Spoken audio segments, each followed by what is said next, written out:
ഇന്ത്യയുടെ ബഹുസ്വരതയ്ക്കെതിരായ, ഇന്ത്യയുടെ മതനിരപേക്ഷതയ്ക്കെതിരായ, ഇന്ത്യൻ ഭരണഘടന നൽകുന്ന മൗലികാവകാശങ്ങൾക്ക് വിരുദ്ധമായ, ഇസ്ലാമിനും മറ്റു മതങ്ങൾക്കുമെല്ലാം എതിരായ ഏക സിവിൽ കോഡിലേക്ക് നടന്നു പോകുന്നതിന് വേണ്ടി കേന്ദ്ര സർക്കാരും ലോ കമ്മീഷനും തിരഞ്ഞെടുത്തിട്ടുള്ള എളുപ്പമുള്ള മാർഗമാണ് മുത്തലാഖ് പ്രശ്നം. യഥാർത്ഥത്തിൽ എന്താണ് ഈ പ്രശ്നത്തിൻ്റെ കാതലെന്ന് പരിശോധിക്കുമ്പോൾ വളരെ സമർത്ഥമായി മുസ്ലിം സമുദായത്തെ കെണിയിൽപ്പെടുത്തുക എന്ന ലക്ഷ്യത്തോടു കൂടിയാണ് കേന്ദ്ര സർക്കാരും അതേപോലെ തന്നെ ലോ കമ്മീഷനുമെല്ലാം പോകുന്നത് നമുക്ക് മനസ്സിലാക്കാൻ കഴിയും. മറ്റ് നിയമങ്ങളെപ്പോലെ തന്നെ ഞാൻ നേരത്തെ സൂചിപ്പിച്ചതുപോലെ ഇസ്ലാമിലെ ത്വലാഖിൻ്റെ നിയമവും തികച്ചും മാനവികമാണ്. ലോകത്തൊരു നിയമസംഹിതക്കും ഇത്ര ശാസ്ത്രീയവും ഇത്ര മനഃശാസ്ത്രപരവും ഇത്ര മാനവികവും ഇത്ര മനുഷ്യപ്പറ്റുള്ളതുമായ ഒരു നിയമം അവതരിപ്പിക്കാൻ സാധിച്ചിട്ടില്ല. മതഗ്രന്ഥങ്ങളെടുത്ത് പരിശോധിച്ചാലും ആധുനിക നിയമസംഹിതകളെടുത്ത് പരിശോധിച്ചാലും അന്നെല്ലാം സ്ഥിതി ഇതാണ്. മതഗ്രന്ഥങ്ങളിൽ രണ്ട് എക്സ്ട്രീമുകളിലാണ് ഈ വിഷയം സ്ഥിതി ചെയ്യുന്നത് നമുക്ക് കാണാൻ കഴിയും. രണ്ട് തീവ്രതകളിൽ. ഹൈന്ദവ മത ദർശനപ്രകാരം മനുസ്മൃതി പറയുന്നത് വന്ധ്യാഷ്ടമേതി വേദ്യാബ്ദേ ദേശമേതു മൃതപ്രജ ഏകാദശേ സ്ത്രീജനനി സത്യസ്ത്വപ്രിയവാദിനി എന്നാണ്. മനു തൻ്റെ സ്മൃതിയിലെ 9-ാം അധ്യായത്തിലെ 81-ാമത്തെ വചനത്തിൽ ആരെയാണ് എപ്പോഴൊക്കെയാണ് ഒഴിവാക്കേണ്ടത് എന്ന് കൃത്യമായി പഠിപ്പിക്കുകയാണ്. വന്ധ്യയായ സ്ത്രീയെ 8 കൊല്ലം കഴിഞ്ഞും ചാപ്പിള്ള മാത്രം പ്രസവിക്കുന്ന പെണ്ണിനെ 10 കൊല്ലം കഴിഞ്ഞും പെണ്ണ് മാത്രം പ്രസവിക്കുന്ന സ്ത്രീയാണെങ്കിൽ അവളെ 11 കൊല്ലം കഴിഞ്ഞും തനിക്ക് ഇഷ്ടമില്ലാത്തത് പറയുന്നവളെ ഉടനെയും ഉപേക്ഷിച്ച് വേറെ വിവാഹം ചെയ്യേണ്ടതാണ്. മനു പറയുന്നത് അങ്ങനെയാണ്. അഥവാ പുരുഷന് തൻ്റെ താല്പര്യം ഉപയോഗിച്ച് മാത്രം പെണ്ണിൻ്റേതല്ലാത്ത തെറ്റുകൾക്ക് അവളെ വിവാഹമോചനം ചെയ്യാമെന്നർത്ഥം. ആ വന്ധ്യ എന്നുള്ളത് പെണ്ണിൻ്റെ തെറ്റല്ല, ചാപ്പിള്ള പ്രസവിക്കുക എന്നത് പെണ്ണിൻ്റെ തെറ്റല്ല, പെണ്ണ് മാത്രം പ്രസവിക്കുക എന്നതും അവളുടെ തെറ്റല്ല. അതേപോലെ തന്നെ ആകെ അപ്രിയം അയാൾക്ക് ഇഷ്ടമില്ലാത്തത് പറഞ്ഞാൽ ഉടനെ എന്നാണ്. ബാക്കി എല്ലാത്തിനും സമയമുണ്ട്. ഇഷ്ടമില്ലാത്തതെങ്കിലും പറഞ്ഞാൽ ഉടനെ തന്നെ വിവാഹമോചനം ചെയ്യണം എന്നാണ്. ഇത് വളരെ ലിബറലായ വിവാഹമോചനത്തെക്കുറിച്ചുള്ള സമീപനം. അതേസമയം ക്രൈസ്തവ ദർശനം എടുത്ത് പരിശോധിച്ചാലോ, മത്തായിയുടെ സുവിശേഷത്തിലെ 5-ാം അധ്യായത്തിലെ 32-ാമത്തെ വചനത്തിൽ നമ്മൾ വായിക്കുന്നത് ചാരിത്ര്യ ലംഘനമെന്ന കാരണത്താലല്ലാതെ ഭാര്യയെ ഉപേക്ഷിക്കുന്നവൻ അവളെ വ്യഭിചാരിണിയാക്കുന്നു, അങ്ങനെ ഉപേക്ഷിക്കപ്പെട്ടവളെ വിവാഹം ചെയ്യുന്നവനും വ്യഭിചരിക്കുന്നു. ബൈബിൾ പ്രകാരം ചാരിത്ര ലംഘനം അഥവാ വ്യഭിചാരം വഴിയല്ലാതെ സ്വന്തം ഭാര്യയെ ഒരു കാരണവശാലും ഉപേക്ഷിക്കാൻ കഴിയില്ല. ഒരു കാരണവശാലും വ്യഭിചാരം ആരോപിച്ചുകൊണ്ടല്ലാതെ പെണ്ണിനെ ഉപേക്ഷിക്കാൻ സാധ്യമല്ല. അപ്പോൾ അത് അങ്ങനെ ഉപേക്ഷിച്ച് കഴിഞ്ഞാൽ അവൾ വ്യഭിചാരിണിയാകുന്നു. അതോടൊപ്പം തന്നെ അവളെ മറ്റൊരാൾ വിവാഹം ചെയ്താൽ വിവാഹമുക്തയെ വിവാഹം ചെയ്യുന്ന അയാളും വ്യഭിചരിക്കുകയാണ് ചെയ്യുന്നത് എന്നാണ് ബൈബിൾ പറയുന്നത്. ഇസ്ലാം ഇവിടെ വളരെ കൃത്യമായ മാനവികമായ നിയമമാണ് ഈ രംഗത്ത് പഠിപ്പിച്ചിട്ടുള്ളത് എന്നുള്ളതാണ് സത്യം. ഇസ്ലാമിക വീക്ഷണത്തിൽ വിവാഹം വളരെ ശക്തമായൊരു കരാറാണ്. നമ്മൾ നേരത്തെ പറഞ്ഞു, മീസാഖൻ അലില വളരെ ശക്തമായൊരു കരാർ. ഈ കരാർ നിയമത്തിൻ്റെ ഭാഷയിൽ പറഞ്ഞാൽ ഒരു സിവിൽ കരാറാണ് എന്ന് പറയാം. ആ കരാർ പുരുഷനും പെണ്ണും തമ്മിലുള്ളതാണ്. പക്ഷെ ആ കരാർ നടപ്പാക്കണമെങ്കിൽ പെണ്ണിൻ്റെ പക്ഷത്ത് ഒരു പുരുഷ വലിയ അനിവാര്യമാണ്.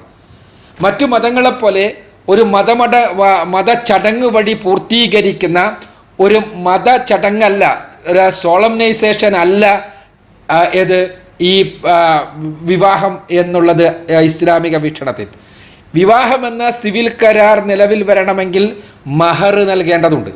മഹർ ഈ സിവിൽ കരാർ നിലവിൽ വരുന്നതിന് പുരുഷൻ നൽകുന്നതാണ് മഹർ. ഈ വിവാഹത്തിൻ്റെ ലക്ഷ്യമായി പറയപ്പെട്ടിട്ടുള്ള സമാധാനവും ശാന്തിയും ലൈംഗികമായ സംതൃപ്തിയും സ്നേഹവുമെല്ലാം പുരുഷന് ആവശ്യമുള്ളതാണ്, ഒപ്പം തന്നെ പെണ്ണിനും ആവശ്യമുള്ളതാണ്. ഇങ്ങനെ പുരുഷനും പെണ്ണിനും ആവശ്യമുള്ള വിവാഹമെന്ന കരാറിൽ ഏർപ്പെടുമ്പോൾ പക്ഷേ ആ കരാറിൽ ഏർപ്പെടാൻ തന്നെ പുരുഷൻ സമ്പത്ത് ചെലവഴിക്കണം. തനിക്ക് ഇഷ്ടപ്പെട്ട ഒരു പെണ്ണിനെ വിവാഹം ചെയ്യാൻ വേണ്ടി പുരുഷൻ സന്നദ്ധമാകുമ്പോൾ ആ പെണ്ണ് ആവശ്യപ്പെടുന്ന എന്താണോ അത് വിവാഹമൂല്യമായി നൽകുമ്പോൾ മാത്രമാണ്, മഹറായി നൽകുമ്പോൾ മാത്രമാണ് ആ വിവാഹം സാധുവാകുന്നത്. അത് പെണ്ണിൻ്റെ അവകാശമാണെന്നർത്ഥം. അങ്ങനെ വിവാഹമൂല്യം നൽകി തൻ്റെ ജീവിതത്തിലേക്ക് കൂട്ടുന്ന പെണ്ണിന് പിന്നീടുള്ള സാമ്പത്തികമായ സകല സഹായങ്ങളും ചെയ്യേണ്ടത് അവളുടെ സാമ്പത്തികമായ ഉത്തരവാദിത്തം മുഴുവനും പുരുഷനാണ്. ആ ഉത്തരവാദിത്തങ്ങൾ കൂടി അയാൾ ഏറ്റെടുക്കുകയാണ്. ഈ കരാർ സ്വാഭാവികമായും വിവാഹമെന്ന ഈ ഒരു സംഭവത്തിൽ അതിൻ്റെ ലക്ഷ്യമായ സ്നേഹവും സമാധാനവും സംതൃപ്തിയും ലഭിക്കാത്ത അവസ്ഥയുണ്ടാകുമ്പോൾ സ്വാഭാവികമായും ആ കരാർ റദ്ദാക്കുവാനുള്ള അവസരമുണ്ടാകണം. ആ കരാർ റദ്ദാക്കലാണ് ഇസ്ലാമിലെ വിവാഹമോചനം എന്ന് പറഞ്ഞാൽ. ഇസ്ലാമിൽ വിവാഹമോചനത്തിന് വ്യത്യസ്തങ്ങളായ മാർഗങ്ങളുണ്ട്. ആ മാർഗങ്ങൾ പൊതുവെ പരിശുദ്ധ ഖുർആനും തിരുസുന്നത്തും പറഞ്ഞിട്ടുള്ള മാർഗങ്ങൾ, അത് മദ്ഹബിൻ്റെ കിതാബുകളിലെല്ലാം അത് വ്യത്യസ്ത ഹെഡിങ്ങുകൾ കൊടുത്തുകൊണ്ട് ആ ഓരോ മാർഗങ്ങൾ വിശദീകരിച്ചത് കാണാൻ കഴിയും. ഒന്നാമത്തെ മാർഗം പുരുഷൻ ചെയ്യുന്ന ത്വലാഖാണ്. രണ്ടാമത്തേത് തനിക്ക് ഈ ബന്ധത്തിൽ നിന്ന് സംതൃപ്തി ലഭിക്കുന്നില്ലെങ്കിൽ പെണ്ണ് ഖുൽഅ് ആവശ്യപ്പെടുന്നതാണ്. പുരുഷനോട് ത്വലാഖ് ആവശ്യപ്പെടുന്നതിന് ഖുൽഅ് എന്ന് പറയും. ഖുർആനിലെ 4-ാമത്തെ അധ്യായം സൂറത്തു നിസായിലെ 128-ാമത്തെ വചനത്തിൽ പറയുന്ന കാര്യമാണ്. ഇത് ആവശ്യപ്പെടലാണ്. അതേപോലെ തന്നെ മുബാറാത്ത് എന്ന് ഫിഖ്ഹിന്റെ കിതാബുകൾ പറയുന്ന മറ്റ് മൂന്നാമത്തെ ഒരു മാർഗം പുരുഷനും പെണ്ണും രണ്ടു കൂട്ടരും കൂടി ഒരുമിച്ചിരുന്നിട്ട് രണ്ടു കൂട്ടരും കൂടി സംതൃപ്തിയോടുകൂടി പിരിയുന്ന ഏർപ്പാടാണ്. ഇങ്ങനെ ഖുൽഅ് ആവശ്യപ്പെടുന്ന പെണ്ണിന് വിവാഹ ജീവിതത്തിൽ തൃപ്തി ലഭിക്കുന്നില്ല, അല്ലെങ്കിൽ അവളുടെ അവകാശങ്ങൾ സംരക്ഷിക്കപ്പെടുന്നില്ല, അതുകൊണ്ട് ഈ വിവാഹത്തിൽ നിന്ന് എനിക്ക് മോചനം വേണമെന്ന് ആവശ്യപ്പെടുന്ന ഖുൽഅ് ആവശ്യപ്പെട്ടിട്ട് പുരുഷൻ നൽകിയിട്ടില്ലെങ്കിൽ, പുരുഷൻ നൽകാതിരിക്കാം. അങ്ങനെ നൽകിയിട്ടില്ലെങ്കിൽ സ്വാഭാവികമായും അവൾ കോടതിയിൽ പോയി തൻ്റെ പ്രശ്നം എന്താണ് എന്ന് കോടതിക്ക് മുന്നിൽ അവതരിപ്പിച്ച് കോടതി നിർബന്ധമായും അവനോട് വിവാഹമോചനം ചെയ്യാം. അതിന് ഫസ്ഖ് എന്നാണ് പറയാം. ഇവിടെ ഖുൽഅിന് ആവശ്യപ്പെടുമ്പോൾ തീർച്ചയായും പെണ്ണിൻ്റെ ആവശ്യമാണ് എന്നുള്ള നിലക്ക് ആ പെണ്ണിന് നൽകിയിട്ടുള്ള മഹർ തിരിച്ചു കൊടുക്കേണ്ടത് അവളുടെ ഉത്തരവാദിത്വമാണ് പുരുഷൻ ആവശ്യപ്പെടുകയാണെങ്കിൽ. തലാഖിനാണെങ്കിലോ തലാഖിന് പെണ്ണിന് കൊടുത്ത മഹർ ഒരിക്കലും തിരിച്ച് ആവശ്യപ്പെടാനും പാടില്ല, തിരിച്ച് നൽകേണ്ടതുമില്ല. ഇനി ഈ 4 കൂടാതെ ഉള്ള തലാഖുകളുണ്ട്, വിവാഹമോചനങ്ങളുണ്ട്. ആ വിവാഹമോചനങ്ങളിലാണ് ഒന്ന് ഈലാ എന്ന് പറയാം. ഖുർആനിലെ 2-ാമത്തെ അധ്യായം സൂറത്തുൽ ബഖറയിലെ 226-ാമത്തെ വചനത്തിൽ പറയുന്ന ഈലാ. ആ ഈലാ ഞാൻ ഇനി നീയുമായി ശാരീരിക ബന്ധം പുലർത്തുന്നില്ല എന്ന് ശപഥം ചെയ്യുകയും ആ ശപഥം 4 മാസം പൂർത്തീകരിക്കുകയും ചെയ്താൽ ആ വിവാഹബന്ധം വേർപെടും എന്നുള്ളതാണ്. ഇതേപോലെ തന്നെയാണ് ലിഹാറും പുരുഷൻ നീ എനിക്ക് മാതാവിനെ പോലെയാണ് എന്ന് പറയുകയും അങ്ങനെ 4 മാസക്കാലം ശാരീരിക ബന്ധം നടക്കാതിരിക്കുകയും ചെയ്താൽ സംഭവിക്കുന്ന വിവാഹമോചനമാണ്. ഇനി 7-ാമത്തെ ഒരു വിവാഹമോചന രീതി എന്ന് പറയുന്നത് ലിആനാണ്.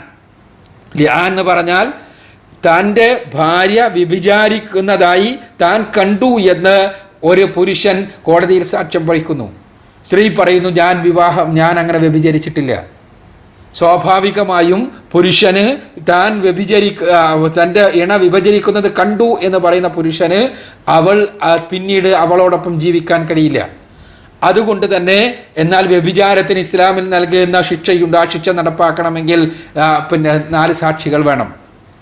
അവിടെ സംഭവിക്കുന്നത് ഈ പുരുഷൻ പെണ്ണ് ഞാൻ വ്യഭിചരിക്കുന്നത് കണ്ടു എന്ന് 4 തവണ ആവർത്തിച്ച് പറയുകയും അവസാനമായി താൻ പറയുന്നത് കളവാണെങ്കിൽ തൻ്റെ മേൽ അള്ളാഹുവിൻ്റെ ശിക്ഷയുണ്ടാകട്ടെ എന്ന് പ്രാർത്ഥിക്കുകയും ചെയ്യുന്ന അവസ്ഥയാണ്. ഇതേപോലെ പെണ്ണും പറയുന്നു.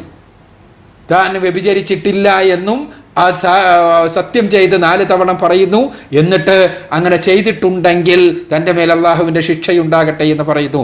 ഈ ഇതിന് ലിആൻ എന്ന് പറയും. ലിആൻ നടക്കുന്നതോടുകൂടി സ്വാഭാവികമായും ആ വിവാഹബന്ധം വേർപെടുത്തപ്പെടുന്നു. ഖുർആൻ 24-ാമത്തെ അധ്യായം സൂറത്തുൻ നൂറിലെ 6 മുതൽ 9 വരെയുള്ള വചനങ്ങളിൽ രേഖപ്പെടുത്തപ്പെട്ടിട്ടുള്ള കാര്യമാണ്. ഇതിൽ ഇപ്പോൾ പ്രശ്നമാകുന്നത് പുരുഷൻ ചെയ്യുന്ന ഒന്നാമത്തെ തരം തലാഖുമായി ബന്ധപ്പെട്ടുകൊണ്ടാണ് ഇവിടുത്തെ എല്ലാ ചർച്ചകളും വരുന്നത്. എന്താണ് ആ ത്വലാഖ്? പരിശുദ്ധ ഖുർആൻ ത്വലാഖ് മാത്രമായി ഒരുപാട് വചനങ്ങളിൽ ജീവിതവുമായി ബന്ധപ്പെട്ട ഇത്രയധികം ചർച്ച ചെയ്യപ്പെട്ട മറ്റൊരു വിഷയമുണ്ടോ എന്ന് സംശയമാണ് പരിശുദ്ധ ഖുർആനിൽ. ഖുർആനിൽ ഒരു അധ്യായം തന്നെ ത്വലാഖ് എന്ന് പറഞ്ഞിട്ടുണ്ട്. ഖുർആനിലെ അധ്യായങ്ങളിൽ സ്വലാത്തോ സക്കാത്തോ ഒന്നുമില്ല. ത്വലാഖ് എന്ന് പറഞ്ഞിട്ട് തന്നെ ഒരു അധ്യായമുണ്ട്. ഖുർആൻ 65-ാമത്തെ അധ്യായം സൂറത്തു ത്വലാഖാണ്. ഈ സൂറത്തു ത്വലാഖിലും അതേപോലെ സൂറത്തുൽ ബഖറയിലും സൂറത്തുൽ നിസാഇലുമെല്ലാമായി ത്വലാഖുമായി ബന്ധപ്പെട്ട നിയമങ്ങൾ പരന്നു കിടക്കുന്നത് നമുക്ക് കാണാൻ കഴിയും. അവിടെ പരിശുദ്ധ ഖുർആൻ പറയുന്ന രൂപത്തിലുള്ള ത്വലാഖ് എങ്ങനെയാണ്? ഖുർആൻ 4-ാമത്തെ അധ്യായം സൂറത്തു നിസായിലെ 34-ാമത്തെ വചനത്തിൽ പറയുന്നു. ആ വചനം തുടങ്ങുകയാണ് അർറിജാലു ഖവ്വാമൂന അലൻ നിസാ. പുരുഷന്മാർ സ്ത്രീകളുടെ മേൽ നിയന്ത്രണാധികാരമുള്ളവരാണ്. ഖവ്വാമാണ് എന്ന് പറഞ്ഞുകൊണ്ടാണ് തുടങ്ങുന്നത്. എന്നിട്ട് പറയുന്നത് അവളിൽ തനിക്കിഷ്ടമില്ലാത്ത കാര്യം അച്ചടക്ക ലംഘനമുണ്ടാകുന്നു. ആ അച്ചടക്ക ലംഘനമുണ്ടായാൽ ഒന്നാമത് ചെയ്യേണ്ടത് എന്താണ്? ഫൈലുഹുന്ന, അവളെ ഉപദേശിക്കണം. തൻ്റെ താലോടുന്ന കൈകളുടെ ഉടമസ്ഥനിൽ നിന്നുള്ള ഉപദേശം തീർച്ചയായും പെണ്ണിൻ്റെ എത്ര അച്ചടക്കമില്ലാത്ത പെണ്ണാണെങ്കിലും അവളുടെ മനസ്സ് മാറ്റേണ്ടതാണ്. എന്നിട്ട് ശരിയാവണില്ല. ഖുർആൻ വിശദീകരിക്കുന്നു. രണ്ടാമതായി നീ അവളുടെ കിടപ്പറയിൽ മാറിക്കിടക്കണം. വഹ്ജുറുഹുന്ന ഫിൽ മലാജി, കിടപ്പറയിൽ നിന്ന് വിരിപ്പിൽ നിന്ന് മാറിക്കിടക്കണം. വിരിപ്പിൽ തന്നെ അവളെ തൻ്റെ കിടപ്പറയിൽ തന്നെ വിരിപ്പിൽ മാറിക്കിടക്കണം. എന്താ? അവളോട് തൻ്റെ ഏറ്റവും അധികം തനിക്ക് ആവശ്യമുള്ള ലൈംഗികമായ സംതൃപ്തിക്ക് വേണ്ടി അവളെ സമീപിക്കുന്നതിന് പകരം കിടപ്പറയുടെ പ്രലോഭനത്തിൽ പോലും എനിക്ക് ഈ സ്വഭാവമാണെങ്കിൽ എനിക്ക് നിന്നെ വേണ്ട എന്ന് തിരിഞ്ഞു കിടന്നുകൊണ്ട് തൻ്റെ പ്രതിഷേധം അറിയിക്കുകയാണ്. യഥാർത്ഥത്തിൽ പെണ്ണിൻ്റെ എത്ര അഹങ്കാരിയായ പെണ്ണാണെങ്കിലും അവളുടെ അഹങ്കാരത്തിൻ്റെ പൂർണ്ണതയാണ് അവളുടെ കിടപ്പറ. പുരുഷന് തന്നെ ഏറ്റവും ആവശ്യമുള്ള സ്ഥലമാണത്. അവിടെ തന്നെ വേണ്ടതില്ല എന്ന രൂപത്തിലുള്ള ട്രീറ്റ്മെൻറ്റ് വഴി സാധാരണഗതിയിൽ പെണ്ണുങ്ങൾക്ക് മനം മാറ്റം ഉണ്ടാവുകയും അവർ ശരിയാവുകയും ചെയ്യേണ്ടതാണ്. എന്നിട്ടും ശരിയായിട്ടില്ലെങ്കിൽ പിന്നെ ഖുർആൻ പറയുന്നത് അവളെ വളരിബൂഹിന്ന, മെല്ലെ ശിക്ഷിക്കാവുന്നതാണ് എന്നാണ്. അടിക്കാവാകുന്നതാകുന്ന തന്നെയാണ്. ആ ശിക്ഷയെക്കുറിച്ച് റസൂലുള്ളാഹി സ്വല്ലല്ലാഹു അലൈഹി വസല്ലം പറഞ്ഞു, അത് കേവലം അവളെ വേദനിപ്പിക്കുക എന്നതിനപ്പുറത്ത് ഒരു ശിക്ഷണം നൽകി അവളുടെ മനസ്സ് മാറ്റുകയാണ് ലക്ഷ്യമെന്ന്. അവളുടെ ശരീരത്തിൽ മുറിവിൻ്റെ പാടുകൾ ഉണ്ടാകാൻ പാടില്ലെന്ന്, മുഖത്തടിക്കാൻ പാടില്ലെന്ന്, പ്രയാസപ്പെടുത്താൻ പാടില്ലെന്ന്, അവളെ അനാവശ്യമായി അടിച്ച് പ്രയാസപ്പെടുത്തരുത് എന്ന് റസൂലുള്ളാഹി സ്വല്ലല്ലാഹു അലൈഹി വസല്ലം പറഞ്ഞു. ഫിഖഹിൻ്റെ കിതാബുകളിൽ ടവ്വല് കൊണ്ട് വെറുതെ ഒന്ന് അടിക്കുക എന്ന് വരെ പറഞ്ഞു വെച്ചിട്ടുണ്ട്. എന്തുകൊണ്ടെന്നാൽ ആ അടിയുടെ ലക്ഷ്യം അപായപ്പെടുത്തലല്ല, തലോടിയ കൈകൾ കൊണ്ട് ഒരു താടനം ലഭിക്കുമ്പോൾ മനസ്സിൽ മാറ്റമുണ്ടാക്കലാണ്. വിവാഹം മോചനമില്ലാതെയാക്കുവാനുള്ള അവസാനത്തെ പടിയാണെന്നർത്ഥം.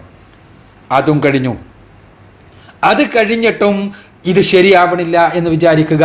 അപ്പോൾ പിന്നെ പ്രശ്നം തൻ്റെ കയ്യിൽ നിന്ന് വിട്ടു.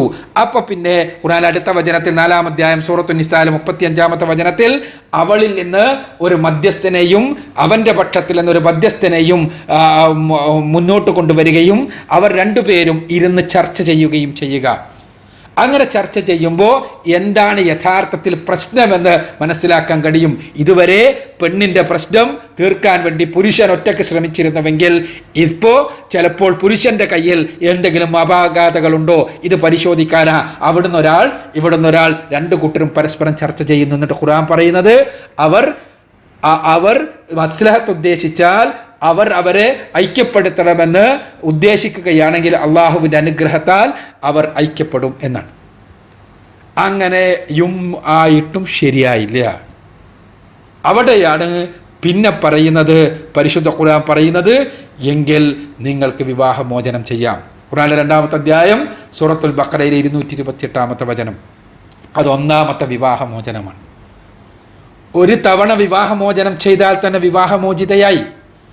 ആ വിവാഹമോചനം ചെയ്താലും ഇസ്ലാം പറഞ്ഞത് വിവാഹമോചനം ചെയ്ത അന്ന് വീട്ടിലേക്ക് പറഞ്ഞയക്കണമെന്നല്ല, മറിച്ച് 3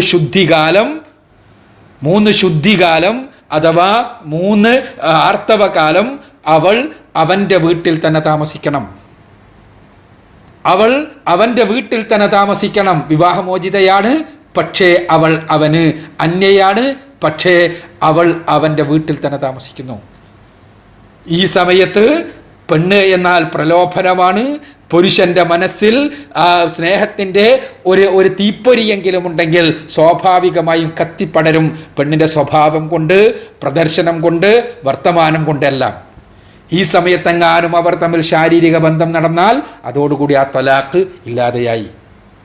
ഈ സമയത്തിൻ്റെ ഉള്ളിൽ ഒരു നിബന്ധനയുമില്ലാതെ അയാൾക്ക് അവളെ തിരിച്ചെടുക്കാം. ഈ 3 ശുദ്ധികാലം കഴിയുന്നതോടുകൂടി 2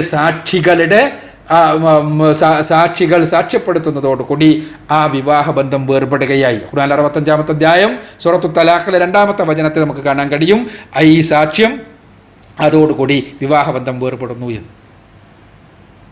പിന്നെ ഈ വിവാഹബന്ധം അങ്ങനെ വേർപെട്ടു കുറച്ചു കാലം കഴിഞ്ഞതിന് ശേഷം അയാൾക്ക് തോന്നി ഇവളെ തിരിച്ചെടുക്കണം. അങ്ങനെ അയാൾ അവളെ തിരിച്ചെടുത്തു. പിന്നെയും ഇതേ രൂപത്തിലുള്ള പ്രശ്നങ്ങൾ ഉണ്ടായി. അവൾ വീണ്ടും ഒഴിവാക്കപ്പെടുന്നു. ഇപ്പോൾ 2-ാമത്തെ തവണ അവളെ ഒഴിവാക്കി. ആദ്യത്തെ വിവാഹം നടന്നു, 2-ാമത് ഒരു വിവാഹം നടന്നു. അങ്ങനെ 2 ഒഴിവാക്കലും 2 വിവാഹങ്ങളും നടന്നു. ആ ഒഴിവാക്കൽ കഴിഞ്ഞതിന് ശേഷം ഇതേപോലെ തന്നെ വീണ്ടും അവൾക്ക് 2-ാമത്തെ പ്രാവശ്യം ഒഴിവാക്കിയതിന് ശേഷവും അയാൾക്ക് തോന്നുകയാണ് കുറേ കഴിച്ച് കഴിഞ്ഞപ്പോൾ അവളെ തിരിച്ചെടുക്കാമെന്ന്. അങ്ങനെ തിരിച്ചെടുത്ത് കഴിഞ്ഞാൽ 3 വിവാഹങ്ങൾ നടന്നു, 2 വിവാഹമോചനങ്ങൾ നടന്നു. ഈ 2 വിവാഹമോചനങ്ങൾ നടന്ന് 3-ാമത്തെ വിവാഹം നടന്നു കഴിഞ്ഞാൽ 3-ാമത്തെ ഒരു വിവാഹമോചനം അത് അവസാനത്തേതാണ്. ഖുർആൻ പറയുന്നത് അങ്ങനെയാണ്. അത്വലാഖു മറത്താൻ. ഖുർആനിലെ 2-ാമത്തെ അധ്യായം സൂറത്തുൽ ബഖറയിലെ 229-ാമത്തെ വചനം. അങ്ങനെ 2 തവണയാണ് മടക്കിയെടുക്കാൻ അർഹതയുള്ള ത്വലാഖ്. അത് കഴിഞ്ഞാൽ 3-ാമത്തെ തവണയും ഒരാൾ ത്വലാഖ് ചൊല്ലിക്കഴിഞ്ഞാൽ പിന്നെ അവൾക്ക് അവളെ മടക്കിയെടുക്കാൻ കഴിയില്ല. ഖുർആനിലെ 2-ാമത്തെ അധ്യായം സൂറത്തുൽ ബഖറയിലെ 230-ാമത്തെ വചനം. അയാൾക്ക് അവളെ മടക്കിയെടുക്കാൻ കഴിയില്ല. അതുകൊണ്ട് തന്നെ 3-ാമത്തെ ഒരു തലാഖ് ഒരാൾ ചൊല്ലുന്നുണ്ടെങ്കിൽ തന്നോടൊപ്പം കിടപ്പറ പങ്കിട്ടിരുന്ന തൻ്റെ മക്കളുടെ മാതാവിനെ 3-ാമതും ത്വലാഖ് ചൊല്ലുമ്പോൾ അയാൾ ശരിക്ക് ചിന്തിക്കും, ഇനി അവളുടെ ശരീരത്തിൽ എനിക്ക് സ്പർശിക്കാൻ പറ്റില്ല. എപ്പോഴല്ലാതെ മറ്റൊരു പുരുഷൻ അവളെ അനുഭവിച്ചു കഴിഞ്ഞതിന് ശേഷമല്ലാതെ. അതും ഖുർആൻ പറയുന്നു. ഒരു പുരുഷൻ വേറൊരാൾ വിവാഹം ചെയ്തിട്ട് വിവാഹമോചനം ചെയ്താൽ വേണമെങ്കിൽ അയാൾക്ക് വിവാഹം ചെയ്യാം. ഇവിടെ ഖുർആൻ അവിടെ വളരെ കൃത്യമായി പഠിപ്പിക്കുകയാണ്, 3-ാമത്തെ തവണ വിവാഹമോചനം ചെയ്ത് കഴിഞ്ഞാൽ പിന്നീട് പുരുഷന് അവളെ പ്രാപിക്കാൻ കഴിയില്ല എന്ന്. ഇതാണ് ഇസ്ലാമിലെ ത്വലാഖ്. റസൂലുള്ളാഹി സ്വല്ലല്ലാഹു അലൈഹി വസല്ലമ പഠിപ്പിച്ച ത്വലാഖ്. പരിശുദ്ധ ഖുർആനിൽ വളരെ കൃത്യമായി പറഞ്ഞിട്ടുള്ള ത്വലാഖ്. ഇത് ഏറ്റവും ശാസ്ത്രീയമാണ്, മനഃശാസ്ത്രപരമാണ് എന്ന കാര്യത്തിൽ ആർക്കെങ്കിലും അഭിപ്രായ വ്യത്യാസമുണ്ടോ? ആർക്കും അഭിപ്രായ വ്യത്യാസമില്ല. എന്നാൽ ഇവിടെ 3 ത്വലാഖും കൂടി ഒന്നിച്ചൊരാൾ ചൊല്ലിയാൽ അതുവഴി വിവാഹബന്ധം 3-ാമത്തെ ത്വലാഖ് ചൊല്ലിയതുപോലെ തന്നെയാകുമോ? അതല്ല, ഒരു ത്വലാഖേ പിരിയുകയുള്ളൂ? ഇത് മുസ്ലിം പണ്ഡിതന്മാർക്കിടയിൽ അഭിപ്രായ വ്യത്യാസമുണ്ട്. ഈ അഭിപ്രായ വ്യത്യാസമുണ്ട് എന്ന് മനസ്സിലായത് കൊണ്ട് തന്നെയാണ് വളരെ സമർത്ഥമായി ഏക സിവിൽ കോഡ് വരുത്താൻ ത്വലാഖ് പ്രശ്നമെടുത്തിട്ട് കഴിഞ്ഞാൽ 3 ത്വലാഖ് മുത്വലാഖ് എന്ന് പറഞ്ഞുകൊണ്ട് ആ പ്രശ്നമെടുത്തിട്ട് കഴിഞ്ഞാൽ മുസ്ലിം സമുദായത്തെ ഈ രംഗത്ത് ഭിന്നിപ്പിക്കാനും അതുവഴി മുസ്ലിം സമുദായത്തിനകത്ത് നിന്ന് തന്നെ ഛിദ്രതയുണ്ടാക്കി അതിൽ നിന്നൊരു വിഭാഗത്തെ ഉയർത്തിക്കൊണ്ടുവന്ന് ഈ ഇസ്ലാമിക ശരീഅത്ത് തിരുത്തുന്നതിനെ കുറിച്ചുള്ള ചർച്ചകളിൽ മുസ്ലിം പ്രതിനിധികളെ പങ്കെടുപ്പിക്കാം എന്ന വളരെ സമർത്ഥമായ ലക്ഷ്യമാണ് മുത്തലാഖ് പ്രശ്നം ഉയർത്തിക്കൊണ്ടുവരുന്നതിന് പിന്നിലുള്ളത്. ഈ അഭിപ്രായ വ്യത്യാസം ഇന്നും ഇന്നലെയും തുടങ്ങിയതല്ല. ഈ അഭിപ്രായ വ്യത്യാസം പ്രവാചകന്റെ കാലഘട്ടം കഴിഞ്ഞ അടുത്ത ഒന്നാമത്തെയോ രണ്ടാമത്തെയോ തലമുറ മുതൽ തന്നെ ആരംഭിച്ചിട്ടുണ്ട് എന്നുള്ളതാണ് വാസ്തവം. ഹദീസുകൾ പരിശോധിച്ചാൽ റസൂലുള്ളാഹി സ്വല്ലല്ലാഹു അലൈഹി വസല്ലമയുടെ കാലഘട്ടത്തിൽ ത്വലാഖ് ഇങ്ങനെ മൂന്നും ഒന്നിച്ച് ചൊല്ലിയാൽ ഒരെണ്ണമായി പരിഗണിക്കപ്പെട്ടിരുന്നുള്ളൂ എന്ന് വ്യക്തമാക്കുന്ന തെളിവുകളുണ്ട്. പക്ഷേ ഉമർ റളിയല്ലാഹു അൻഹുവിൻ്റെ കാലമായപ്പോൾ, ഉമർ റളിയല്ലാഹു അൻഹുവിൻ്റെ കാലഘട്ടത്തിൽ ഇത് ഒരു ഏർപ്പാടായിട്ട് 3 ത്വലാഖും ഒന്നിച്ച് ചെല്ലുകയും അത് ഒറ്റ തലാഖായിട്ടാണ് പരിഗണിക്കപ്പെടുകയുള്ളൂ എന്നതുകൊണ്ട് പിന്നെ തിരിച്ചെടുക്കുകയും ചെയ്യുന്നത് ഒരു ഏർപ്പാടായിട്ട് പലരും മാറ്റിയപ്പോൾ ഉമർ റളിയല്ലാഹു അൻഹു സ്ട്രിക്റ്റായ നിയമം പുറപ്പെടുവിച്ചു. 3 തലാഖും ഒന്നിച്ചു ചൊല്ലിയാൽ പിന്നെ ആ പെണ്ണിനെ നിങ്ങൾക്ക് തിരിച്ചു കിട്ടില്ല, മറ്റൊരു പുരുഷൻ അവളെ വിവാഹം ചെയ്ത് വിവാഹമോചനം ചെയ്യുന്നത് വരെ. അതുകൊണ്ട് 3 ത്വലാഖും ഒന്നിച്ച് നിങ്ങൾ ചെല്ലാതിരിക്കുക, ഇസ്ലാമിലൊരു നിയമത്തെ ഉപയോഗിച്ച് കളിക്കാതിരിക്കുക എന്ന് പഠിപ്പിക്കാനാണ് ഉമർ റളിയല്ലാഹു അൻഹു ഈ കാര്യം ചെയ്തത്. റസൂലുള്ളാഹി സ്വല്ലല്ലാഹു അലൈഹി വസല്ലമയുടെ കാലഘട്ടത്തിൽ തന്നെ റുക്ന ബിൻ അബ്ദു യസീദ് റളിയല്ലാഹു അൻഹു അദ്ദേഹം റസൂലുള്ളാഹി സ്വല്ലല്ലാഹു അലൈഹി വസല്ലമയോട് വന്ന് പറഞ്ഞ സംഭവം ഇബ്നു അബ്ബാസ് റളിയല്ലാഹു അൻഹുവിൽ നിന്ന് ഇമാം അഹ്മദ് തൻ്റെ മുസ്നദിൽ ഉദ്ധരിക്കുന്നുണ്ട്. എന്താ സംഭവം? താൻ ഒറ്റയിരുപ്പിൽ 3 ത്വലാഖും ചൊല്ലിപ്പോയി, പ്രവാചകരെ എന്ത് ചെയ്യണം? റസൂലുള്ളാഹി സ്വല്ലല്ലാഹു അലൈഹി വസല്ലം ചോദിച്ചു, നീ ഒറ്റയിരുപ്പിൽ ആണോ ചൊല്ലിയത്? അതെ, അങ്ങനെ ചൊല്ലിയത്. എന്നാൽ ഒന്നായിട്ടേ പരിഗണിക്കൂ. ഇത് വെച്ചുകൊണ്ട് പണ്ഡിതന്മാരിൽ ഒരു വിഭാഗം, വളരെ കൃത്യമായി പറഞ്ഞാൽ ഇമാം ഇബ്നു തൈമിയയെയും ഇമാം ഇബ്നുൽ ഖയ്യിമിനെയും പോലെയുള്ള പണ്ഡിതന്മാർ 3 ത്വലാഖും ഒന്നിരുമിച്ച് ചെല്ലിയാൽ അത് ഒരെണ്ണമായേ പരിഗണിക്കൂ എന്ന് പറഞ്ഞിട്ടുണ്ട്. ഉമർ റളിയല്ലാഹു അൻഹു അക്കാലഘട്ടത്തിലെ ഒരു പ്രശ്നം പരിഹരിക്കുന്നതിന് വേണ്ടി മാത്രമാണ് അതിലിടപെട്ടത് എന്നാണ് ആ പണ്ഡിതന്മാർ വ്യക്തമാക്കിയിട്ടുള്ളത്. എന്നാൽ 4 മദ്ഹബിൻ്റെ പണ്ഡിതന്മാരും പറഞ്ഞിട്ടുള്ളത് ഈ 3 ത്വലാഖും ഒന്നിച്ചു ചൊല്ലാൻ പാടില്ല. അങ്ങനെ ചൊല്ലുന്നത് തെറ്റാണ്, കുറ്റകരമാണ്. അത് ത്വലാഖുൽ ബിദ്അയാണ്, ബിദ്അയായ ത്വലാഖാണ്. അതുകൊണ്ട് തന്നെ അത് ചൊല്ലാൻ പാടില്ലാത്തതാണ്. പക്ഷേ ഒരാളത് ചെയ്തു കഴിഞ്ഞാൽ അത് വഴി ബന്ധം വേർപെടും, പിന്നെ അയാൾക്ക് തിരിച്ചെടുക്കാൻ കഴിയില്ല. ഇതാണ് മദ്ഹബിൻ്റെ പണ്ഡിതന്മാർ പറഞ്ഞിട്ടുള്ളത്. ഈ തർക്കത്തിൽ ഇടപെടുകയല്ല ഞാൻ ചെയ്യുന്നത്. തീർച്ചയായും മദ്ഹബിൻ്റെ പണ്ഡിതന്മാരെ പിന്തുടരുന്ന ആളുകൾക്ക് അവരുടെ ന്യായങ്ങളുണ്ട്.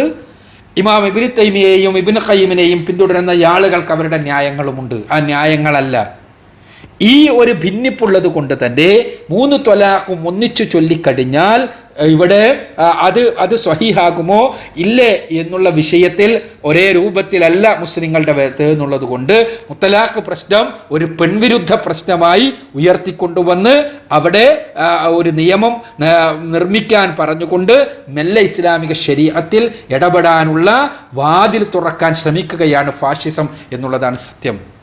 അവിടെ എന്താ സത്യം? ഇവിടെ നമ്മൾ മനസ്സിലാക്കേണ്ട ഒരു കാര്യമുണ്ട്. 3 ത്വലാഖും ഒന്നിച്ച് ചൊല്ലിയാൽ അത് ഒരു തവണ മാത്രമായേ പരിഗണിക്കൂ എന്ന് വിചാരിക്കുന്ന ആളുകൾ, അതാണ് ഹദീസുകളുടെ അടിസ്ഥാനത്തിൽ ശരി എന്ന് തന്നെയാണ് ഞാൻ മനസ്സിലാക്കുന്നത്.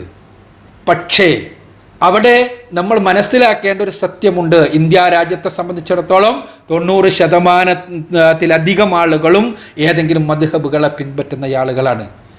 ഈ മദ്ഹബുകളെ പിൻപറ്റുന്ന ആളുകൾ അവർ സ്വാഭാവികമായും ആ മദ്ഹബുകളെ പിൻപറ്റുന്ന ആളുകൾ അവരിൽ ആരെങ്കിലും ഒരിക്കൽ 3 ത്വലാഖും ഒന്നിച്ച് ചൊല്ലിപ്പോയാൽ അവരുടെ വീക്ഷണപ്രകാരം, അവരുടെ മദ്ഹബി വീക്ഷണപ്രകാരം, അവരുടെ മതവീക്ഷണപ്രകാരം അവർ ആ പെണ്ണും പുരുഷനും അതോടുകൂടി വേർപെട്ട് കഴിഞ്ഞു എന്നാണ്. അവൻ അന്യനായി എന്നാണ്. ഈ അന്യനായി കഴിഞ്ഞു എന്ന് വിചാരിക്കുന്ന ഒരു പുരുഷന് ഒരു പെണ്ണിന് അവരുടെ മതബോധം അതാണ് അവർക്ക് പറഞ്ഞു കൊടുത്തിട്ടുള്ളത്. അത് ശരിയോ തെറ്റോ എന്നുള്ളത് മതവേദിയിൽ ചർച്ച ചെയ്യേണ്ടതാണ്. അത്തരം ഒരു പെണ്ണിനെ സ്വീകരിക്കണം, അയാളുടെ വീട്ടിൽ തന്നെ കഴിയാൻ അനുവദിക്കണം. അല്ലെങ്കിൽ ആ വിവാഹമോചനം നടന്നിട്ടില്ല എന്ന് നിയമം മൂലം വന്നു കഴിഞ്ഞാൽ അവിടെ സംഭവിക്കൽ എന്താണ്? താൻ വ്യഭിചാരമാണ് എന്ന് വിശ്വസിക്കുന്ന ധർമ്മം ചെയ്യാൻ കോടതി നിർബന്ധിക്കുന്ന അവസ്ഥാവിശേഷമാണ് ഉണ്ടാവുക. അയാൾ വിശ്വസിക്കുന്നത് എന്താണ്? അവിടെ വ്യഭിചാരമാണ്, 3 ത്വലാഖ് ചൊല്ലിക്കഴിഞ്ഞാൽ പിന്നെ അവൻ അന്യനായി എന്നാണ്. പിന്നീട് അവളും അവനും തമ്മിൽ നടക്കുന്ന ബന്ധം വ്യഭിചാരമാണെന്ന്. അങ്ങനെ വിചാരിക്കുന്ന മദ്ഹബ് പിൻപറ്റുന്ന ആളുകളെ, മുസ്ലിങ്ങളെ അവർക്ക് വ്യഭിചാരത്തിന് പ്രേരിപ്പിക്കുന്ന അവസ്ഥയാണ് ഉണ്ടാവുക. അവിടെ നിയമം മൂലം അടിച്ചേൽപ്പിച്ച് നടപ്പാക്കേണ്ടതല്ല ഇക്കാര്യം എന്നർത്ഥം. അവിടെ ബോധവൽക്കരണം നടക്കണം. തീർച്ചയായും ഇന്ത്യയിലെ എല്ലാ മുസ്ലിം സംഘടനകളും മുസ്ലിം പ്രസ്ഥാനങ്ങളും എല്ലാ മദ്ഹബുകളും ഒരേപോലെ പറയുന്നു, ഈ ത്വലാഖ് 3 ഒന്നിച്ചു ചൊല്ലുന്ന ത്വലാഖ് അത് ബിദ്അയാണ്, ചെല്ലാൻ പാടില്ലാത്തതാണ്, കുറ്റകരമാണ്, അള്ളാഹു ചോദ്യം ചെയ്യുന്നതാണ്. അത് മുസ്ലിം സമുദായത്തിൽ ആ രംഗത്ത് കൃത്യമായ ബോധവൽക്കരണം നടക്കണം, ചെയ്യരുത് എന്ന്. അതേസമയം ചെയ്തു പോയ ഒരാൾ, അയാളോട് ഇല്ല, പാടില്ല, നീ അങ്ങനെ ചെയ്താലും നിന്റെ വീട്ടിൽ ആ സ്ത്രീയെ താമസിപ്പിക്കണം, ആ പെണ്ണിനോട് നീ പുരുഷന്റെ വീട്ടിൽ തന്നെ താമസിക്കണം എന്ന് കോടതി പറയുന്ന അവസ്ഥയുണ്ടായാൽ സംഭവിക്കുക വ്യഭിചാരമാണ് എന്ന് താൻ വിശ്വസിക്കുന്ന കാര്യം ചെയ്യാൻ അയാളെ കോടതി നിർബന്ധിക്കുന്ന അവസ്ഥയാണ് ഉണ്ടാവുക. ഇവിടെ ഇസ്ലാമിനെ സംബന്ധിച്ചിടത്തോളം 1 ത്വലാഖ് ചൊല്ലിയാലും 3 ത്വലാഖ് ചൊല്ലിയാലും അതോടുകൂടി ഉണ്ടാകുന്ന പെണ്ണിൻ്റെ പ്രയാസങ്ങൾ, ആ പ്രയാസങ്ങൾ ഇല്ലാതെയാക്കുവാനുള്ള മാർഗങ്ങൾ ഇസ്ലാം പഠിപ്പിച്ചിട്ടുണ്ട്. അത് വേറൊരു വശമാണ്. പക്ഷെ ഇവിടെ അതൊന്നും ചെയ്യാത്ത ആളുകളുണ്ട്. അതൊന്നും ചെയ്യാതെ നിയമത്തെ ദുരുപയോഗം ചെയ്യുന്ന ആളുകൾ, അത് ഏത് നിയമത്തെയും ദുരുപയോഗം ചെയ്യുന്ന ആളുകൾ ഉണ്ടാകും. അവരെക്കെതിരെയുള്ള നടപടികൾ സമൂഹവും കോടതിയും എടുക്കാൻ മറ്റു മാർഗങ്ങൾ എടുക്കണം. അതല്ലാതെ ഈ നിയമം മാറ്റിയിട്ടല്ല ചെയ്യേണ്ടത്. ഇവിടെ ത്വലാഖുമായി ബന്ധപ്പെട്ട് നമ്മൾ മനസ്സിലാക്കേണ്ടത് ഇസ്ലാമിലെ നിയമങ്ങൾ ഏറ്റവും ശാസ്ത്രീയമാണ് എന്നുള്ളതാണ്. അവിടെ മുസ്ലിം സമുദായത്തിൽപ്പെട്ട ചില ആളുകൾ ചിലപ്പോൾ ഈ നിയമത്തിൽ ബിദ്അയായ ചെയ്യാൻ പാടില്ലാത്തത് എന്ന് എല്ലാവരും പറയുന്ന കാര്യം ചെയ്തു പോകുന്നു. ആ ചെയ്തു പോകുന്നതിനെതിരെ ബോധവൽക്കരിക്കണം. അവിടെ 1 ത്വലാഖ് ചൊല്ലിയാൽ തന്നെ അവൾ വേർപെടും എന്നുള്ളൊരവസ്ഥയുണ്ടാകണം. അവിടെ നിയമവിശാരദന്മാരുടെ അടുത്തും ചിലപ്പോൾ അബദ്ധം പറ്റുന്നു. അവിടെ ഒരു വിവാഹമോചനം നടക്കുമ്പോൾ ആ വിവാഹമോചനം വഴി ആ വിവാഹമോചനം സാധുവാകണമെങ്കിൽ മുസ്ലിങ്ങളോട് പറഞ്ഞു കൊടുക്കുക, പല വക്കീലന്മാരും 3 ചൊല്ലണം എന്നാണ്. ശരിയല്ല. അത് 1 ചൊല്ലിയാൽ മതി, എന്നാൽ തന്നെ വിവാഹമോചനം സാധുവാകും. 1 ചൊല്ലിയാൽ മതി. 1 തവണ വിവാഹമോചനം ചെയ്താൽ തന്നെ ഇദ്ദാകാലം കഴിഞ്ഞാൽ അവൾ വേർപെട്ടു, അവൻ വേർപെട്ടു, അവൾക്ക് വേറെ വിവാഹം ചെയ്യാം, അവന് വേറെ വിവാഹവും ചെയ്യാം, ഒരു പ്രശ്നമില്ല. അവിടെ 3 ചൊല്ലിയാലേ വിവാഹ ബന്ധം വേർപെടൂ പൂർണ്ണമായി എന്ന രൂപത്തിലുള്ള വക്കീലന്മാരുടെ ഉപദേശമാണ് പലപ്പോഴും പ്രശ്നമുണ്ടാക്കുന്നത്. യഥാർത്ഥത്തിൽ അവിടെയും ബോധവൽക്കരണം നടക്കണം. അതോടൊപ്പം തന്നെ വിവാഹമോചിതക്ക് ഉള്ള റൈറ്റ്, അത് സത്യത്തിൽ മുസ്ലിം സ്ത്രീക്കാണ് ഏറ്റവും മാന്യമായ റൈറ്റ്സ് ലഭിക്കുന്നത് എന്നുള്ളതാണ് സത്യം. The Muslim woman protection of rights of divorce act 1986 act വന്നതിന് ശേഷം മുസ്ലിം സ്ത്രീകളുടെ വിവാഹമോചനത്തിൻ്റെ തലമെടുത്ത് പരിശോധിക്കുക. അവിടെ വളരെ കൃത്യമായി കോടതികൾ അവൾക്ക് വലിയ തുകകൾ മത്താ എന്ന പേരിൽ നൽകാൻ ഉത്തരവിട്ട് നമുക്ക് കാണാൻ കഴിയും. അവിടെ അങ്ങനെ പ്രയാസപ്പെട്ട് അവളെ വഴിയാധാരമാക്കുന്ന പ്രശ്നമില്ല. എന്നാൽ ഈ നിയമത്തിൽ ഞാൻ നേരത്തെ പറഞ്ഞതുപോലെ ഏത് നിയമത്തെയും ദുരുപയോഗം ചെയ്യുന്നവരുണ്ടാകാം. പക്ഷേ ഇതുവഴി ഇവർ ശ്രമിക്കുന്നത് മുസ്ലിങ്ങളുടെ വിവാഹമോചനം കോടതിയിലേക്ക് കൊണ്ടുവരാനാണ്. അവിടെയാണ് നമുക്ക് പ്രശ്നമുള്ളത്.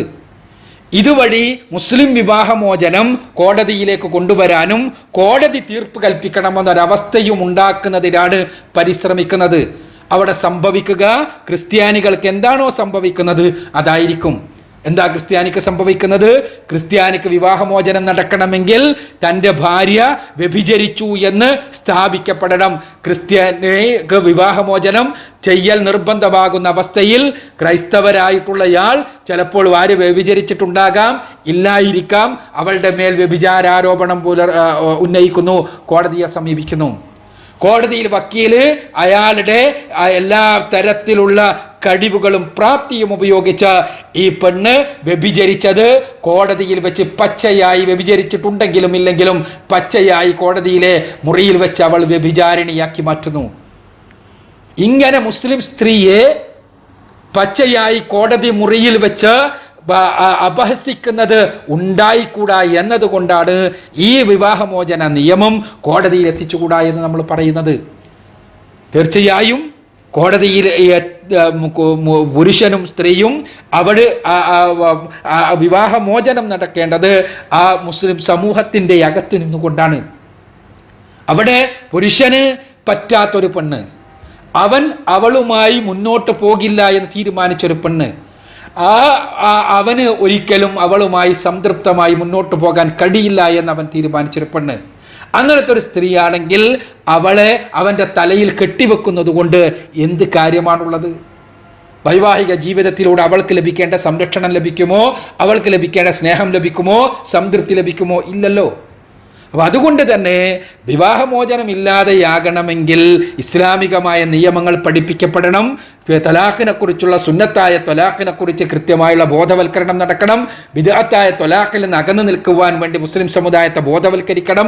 പക്ഷേ ത്വലാഖിനെ കോടതിയിലെത്തിക്കുന്ന രൂപത്തിലുള്ള നിയമനിർമ്മാണത്തിന് ഒരിക്കലും അനുവദിച്ചുകൂടാ. മുത്തലാഖിൻ്റെ പേരിൽ ഇപ്പോൾ നടക്കുന്നത് അത്തരം ഒരു നിയമനിർമ്മാണം നടത്തുവാൻ വേണ്ടിയുള്ള പരിശ്രമമാണ്. മുസ്ലിം പെണ്ണിനെ കോടതി മുറിയിൽ വെച്ച് വസ്ത്രാക്ഷേപം ചെയ്യുവാൻ വേണ്ടിയുള്ള സമർത്ഥമായ പദ്ധതിയാണിത് എന്ന് തിരിച്ചറിയുകയും ഏക സിവിൽ കോഡിൻ്റെ മാർഗത്തിലേക്ക് പോകുന്നതിന് വേണ്ടിയുള്ള വളരെ സമർത്ഥമായ കരുക്കളാണ് നീക്കപ്പെടുന്നത് എന്ന് തിരിച്ചറിയുകയും ചെയ്ത് ഏക സിവിൽ കോഡിനെതിരെയുള്ള സമരത്തിൽ ഒറ്റക്കെട്ടായി ഒരേ സ്വരത്തോടു കൂടി എല്ലാ അഭിപ്രായ വ്യത്യാസങ്ങളും നിലനിർത്തിക്കൊണ്ട് തന്നെ ഇസ്ലാമിക ശരീഅത്തിനെ സംരക്ഷിക്കാൻ ഖുർആനിൻ്റെ അനുയായികളായ ഹദീസുകളെ പിൻപറ്റുന്നവരായ റസൂലുള്ളാഹി സ്വല്ലല്ലാഹു അലൈഹി വസല്ലം തങ്ങളെ സ്നേഹിക്കുന്നവരായ മുഴുവൻ മുസ്ലിങ്ങളും ഒറ്റക്കെട്ടാണ് എന്ന് പ്രഖ്യാപിക്കേണ്ട സമയമാണിത്. അള്ളാഹു അതിനെ നമ്മെ അനുഗ്രഹിക്കട്ടെ. വാഖിറു ദഅ്വാനാ അൽഹംദുലില്ലാഹി റബ്ബിൽ ആലമീൻ. അസ്സലാമു അലൈക്കും.